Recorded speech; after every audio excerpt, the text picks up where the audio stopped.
wiil ayaa aabihii wuxuu uga tagay maqaayad kadibna wuxuu ku soo noqday saacado kadib wuxuu arkay maqaayadii oo cidla ah oo aan qofna joogin wuxuuna wiilkiisii ku yiri aabo cidna kuma soo galin miya saan u baxay wiilkii wuxuu ku yiri maya aabo dad badan ayaa soo galay gadaashaada balse qof walba oo yimaada wuu iska noqonayay asagoo aan waxba dalban aabihii intuu wiilkii fiiriyay wuxuu ku yiri aabo kac qof wajigaaga arkaya marna lagama yaabo inuu baasto cuno آمالنا نهرا تسيل عذبا كماء السلسبيل ومذكرات في الحياة منها ارتوى جيل فجيل آمالنا نهرا تسيل. السلام عليكم واتكم حسن تاي داوشدا فيديوغان كسو دhowow barnaamijka nolol cusub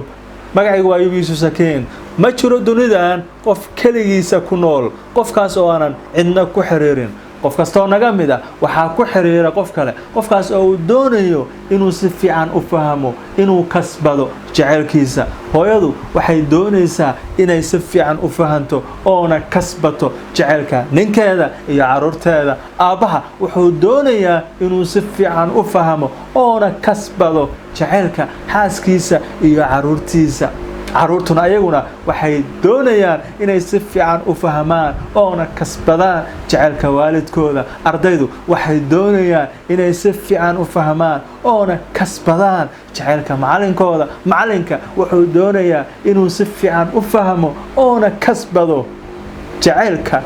ardaydiisa dhakhtarka wuxuu doonayaa inuu si fiican u fahmo oo na kasbado jaceelka dadka uu daaweynayo qofka ganacsadaha ahi wuxuu aad u baahan yahay inuu si fiican u fahmo oo na kasbado macaamiishiisa si uma jeedid nolosheena oo dhan qaabkaas ay ku dhisan tahay qofkeena guushiisu waxay ku xiran tahay hadba inta uu ku guuleysto xiriirka dadka kale sidaas darteeda su'aal ayaa igu soo noqota su'aashaana waxay tahay sideen ku kasban karaa jaceelka dadka kale sideen ku degi karaa qalbiyada dadka kale hadaba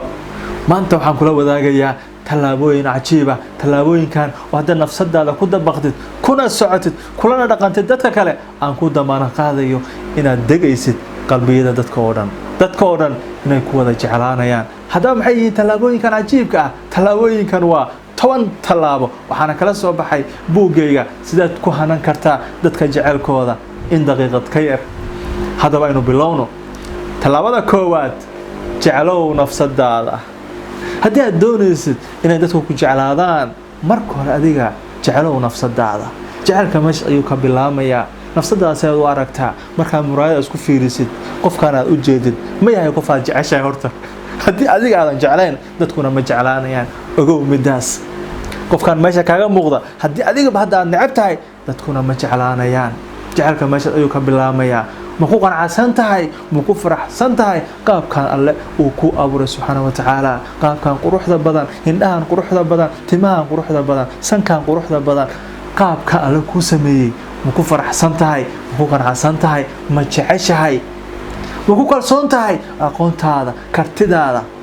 marka adiga nafsadaada jeceshahay oo aad ku kalsoon tahay nafsadaada markaas dadkuna way ku jeclaanayaan talaabada labaad ku fiiri labada indhood qof kasta oo bani aadam ah wuu qaldamaa waayo midaasi waa waxaynu u nahay bani aadam anagu ma nihin malaa'ig soo ma ahan hadaba marka aynu la dhaqmayno dadka kale waa inaynu u fiirinaa qofka qaab guud ahaan inaynu u fiirinaa waa inaynu labada indhoodba aynu ku fiirinaa waxaan ula jeedaa in mar walba aynu fiirino dhinaca wanaagsan ee qofka uu leeyahay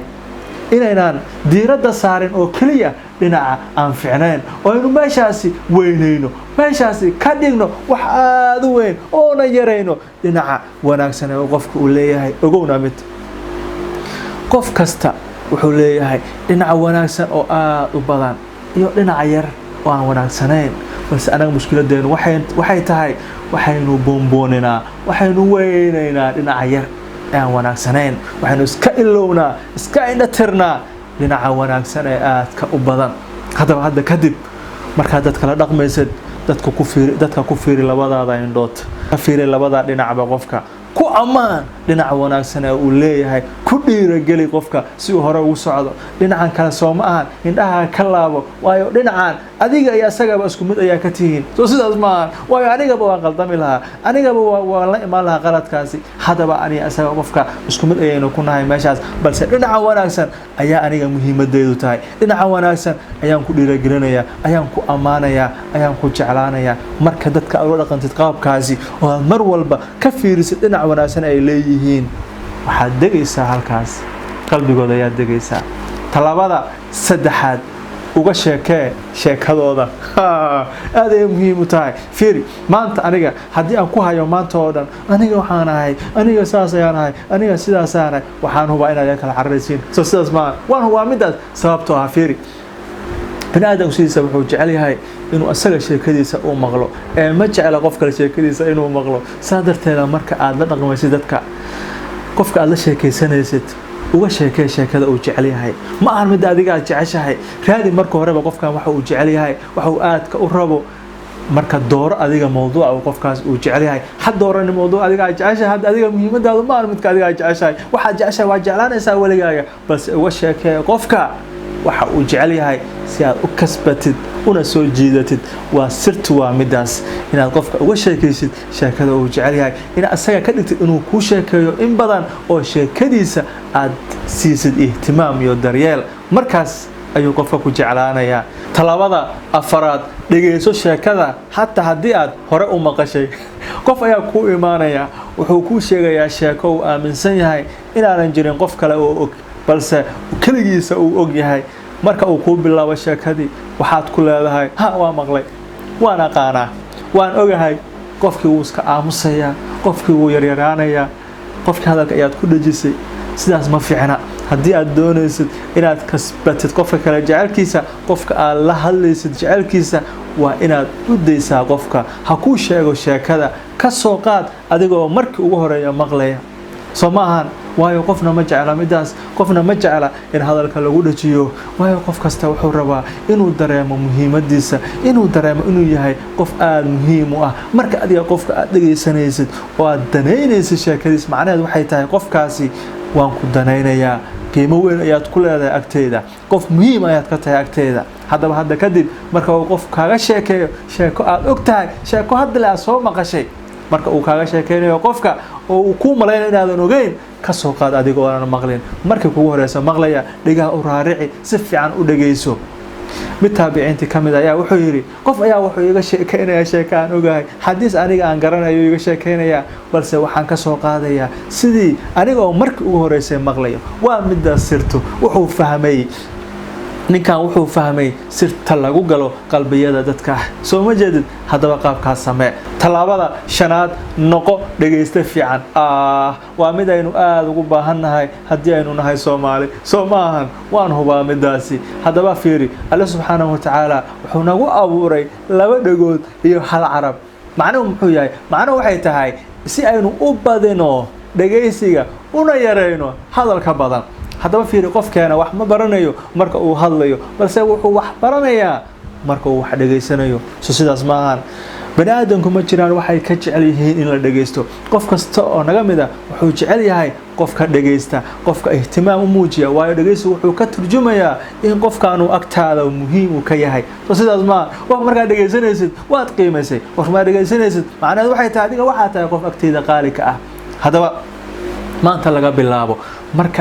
marka uu qof uu ku sheekeynayo u soo jeeso qofka wax kale ha ku mashquulin mobilka ha ku mashquulin waxyaabo kale gacanta wax kale ku mashquulin meel kale ha eegin bas qofka fiiri qofka u soo jeeso wajiga ka fiiri indhaha ka fiiri mar inta fiiri wajiga korkiisa meesha indhaha korkooda ku aadi indhahaaga mar hoos u soo dhig qofka oo dhan jirkaaga oo dhan u soo jeeso dhageysigu waa midkaas in jirkaaga oo dhan uu qofka u dhageysanayo ma aha qof meel iska fadhiyo kaliya balse waxaad ihtimaam siinaysaa hadalkan lagu sheegayo hadalkan waa hadal muhiim ah oo qofka ku sheegayo waa qof agtaada muhiim ku ah marka qofkaas qaabka u dhageysatid adigoo dhan jirkaaga oo dhan aad siisid oo wax kale uga mashquulin waxaan ku damaanad qaadayaa qofkaasi inuu aad ku jeclaan doono inuu ku gelin doono qalbigiisa talaabada lixaad kala saar qofka iyo ficilka waxaanu isku qaladnaa in badan qaladka qofka ka dhaca iyo qofka marka uu qofka una khaldamo oo khalad uu sameeyo waxaynu ku qeylinaa qofkii waxaynu leenahay adigu ma tihid qof fiican weligaagaba sidaan ayaa tahay weligaagaba waa saas weligaaga balanka ma soo baxdid may qofku waa qofku wanaagsan yahay balse qalad ayaa ka dhacay qaladka ma jeclin qaladkan uu nagu sameeyo qofku waan ka caroonaynaa waanu ka xanaaqaynaa balse qofku ma ahan inaynu ku xadgudubno qofku ma ahan inaynu wax ka sheegno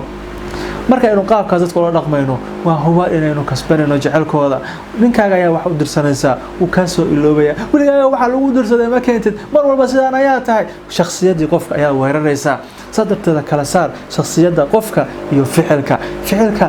waan necbaan karaa ficilka waan ka xanaaqi karaa ficilka balse qofku waan jecelahay qofku waa qof agteeda qiimo ku leh qofku waa qof muhiima uma gafiyo qofka kuma xadgudbayo qofku ma aflagaadeynayo shakhsiyada qofka waxba kama sheegayo soo majeed marka inuu saas ula dhaqno fiiri maxaa ka fiican midaasi marka qofka adiga uusan shakhsiyan ku weeraraynin adiga shakhsiyan uusan ku aflagaadeynaynin qof sidaas ayaaba heli karaba Soomaal dadka oo dhan waxay jecel yihiin qofka sidaas ula dhaqma oo kala saara waxyaabaha ka dhacay iyo asaga talaabada toddobaad ha cabanin cabashadu inna ma jecla dhamaanteen waxaynu jecelnahay oo aynu raaxo ku dareemeynaa dadka noo muujiya inay bari maanta ka fiican tahay dadka niyada noo dhisa dadka rajana geliya dadkaas aynu jecelnahay inaynu la fadhiisano inaynu la sheekaysano soo sidaas maahan adiga ma jeceshahay qof cabasho badan qof aan noloshiisa ku faraxsanayn qof aan nafsadiisa ku faraxsanayn qof wax walba mugdi kaaga dhigaya Soomaaliya ma fiicna dibaddana ma fiicna meel fiican ma lahan wax walba waa mugdi qofkaas qofna ma jecla inuu la sheekaysto qofna ma jecla inuu la fadhiisto sadarteeda weligaaga ha cabanin midda kale midoogow qof marka uu ku yiraahdo sidee tahay macnaheedu ma ahan inuu ku weydiinayo wax walba noloshaada ku saabsan balse wuxuu ka rabaa oo kaliya dhahdid alxamdulillah waan fiicanahay meeshana ku dhameysid balse marka ay gabar kugu tiraahdo ii waraabayo sidee tahay kadibna intaad fadhiisatid waqtiga waxa jira kaasaas waa ninkaysan ugu sameeyay saana dhacday nolosheedu waa saas George intaas oo dhan kuma weydiin aniga waxaan ku yiri bes sidee tahay waan fiican alxamdulillah qofna ma doonayo rarkaaga inaad dusha ka saartid qof kastiisa ayaa ku filan qof kasta rarkiisa ayaa ku filan soo ma jeedid hadaba si aad u kasbatid jecelka dadka waa inaad noqon marnaba qof cabasho badan yaree cabashada waxaad ku guuleysanaysaa jecelka dadka kale talaabada sideedaad dhoolacde wajigeenu wuxuu ku qurux badan yahay marka aynu dhoolacadeynayno dadkuna waxay jecel yihiin qofka u dhoolacadeynaya qofka farxadda ka muuqata sida darteed dhoolacadeyntu waa la isku dartaa hadaba noqo qof mar walba faraxsan si kastoo xaaladaadu ay tahay gudaha si kastoo ka dareemaysid mar walba dhoolacade waayo marka dhoolacadeynaysid oo aad faraxsantahay oo hatta iska dhigaysid inaad faraxsan tahay ugu farxad ayaad helaysaa marka dhoolacadeynaysid adduunkana uu ku dhoolacadeynaya talaabada sagaalaad weligaaga qofna ha weydiinin meesha uu socdo qof kastoo naga mid ah wuxuu leeyahay waxyaabaha isaga gaar u ah qofna ma jecla in arrimihiisa gaarka ah faraha la soo galo oo la weydiiyo saadarteeda markaad qof la kulantid markiiba ha ku dhin xagee u socotaa maxaa waxaan wadid maxaa ka rabtaa adiga waxaas qofkaan ma tihid qof xiriir u idin ka dhaxeeyo oo aad la socotiin mise nolol wadaagtiin Soomaan hadaba arrimaha gaarka u dadku waa dadku sidaas ma jecla qof ayaa ka hor imaanaya wuxuu ku arkaa iska soo markaas ku xagee u socota maxaa ka rabtaa meesha u socdo ana meesha u socdo maxay ii weydiinaysaa maxay ii dareensiinaysaa inaan waxaan kugu jawaab inaan waayo maxaad iga dhigaysaa hadaba ha weydiinin qofna meesha u socdo faraha ka qaad midaasi arrimaha gaarka ah u dadka ilaa qofku kaaga sheegto talaabada tobnaad ugu yeer magacyadooda Allah subhanahu wa ta'ala qof kasta oo naga mid ay wuxuu siiyay magac asaga ama ayada u gaara hadaba maxaynu dadka ugu yeernaa magacyo aysan ayagu jecleen heblaayo wariya tiawe waxaas magac ma ahan ugu yeer dadka magacyadooda ogowna qofkeena ma jiro wax uu ka jecel yahay inuu maqlo magaciisa hadaba hadii aad doonaysid inaad degtid qalbiyada dadka kale inaad kasbatid jecelka dadka kale ugu yeer magacyadooda waxaan xasuustaa mar wiil ay dhalinyaradu ugu wici jireen naanees midaas oo aan iska dhaadhiciyay inuusan marnaba macquul ahayn inuu jeclaado run ahaantii asaga iguma dhihin aniga ma jeceli kadibna maalin ayuu iga hor yimid waxaan ugu yeeray magacii ay ula baxeen hooyadii iyo aabihii wiilkii kaale arag intuu isbedelay oo aad u farxay ayuu igu soo booday isu kay duubay ayuu wuxuu yiri ayuu aad u mahadsantahay waxaad igu yeertay magacan uu jeclaa magacan dadku iguma yeeraan magacan aad u jeclahay aad u mahadsantahay wiilka wuu jeclaaday sababta waxaan ugu yeeray magac uu jecel yahay uguma yeerin magac uusan jecleen ay dadku ugu yeerayaan magac naanaysta ah aysan asagu ku faraxsaneen balse waxaan ugu yeeray magacii ay ula baxeen hooyadii aabihii midkaas oo ku farxayo sirtu waa midaas ugu yeer dadka magacyadooda waxaad degaysaa qalbiyadooda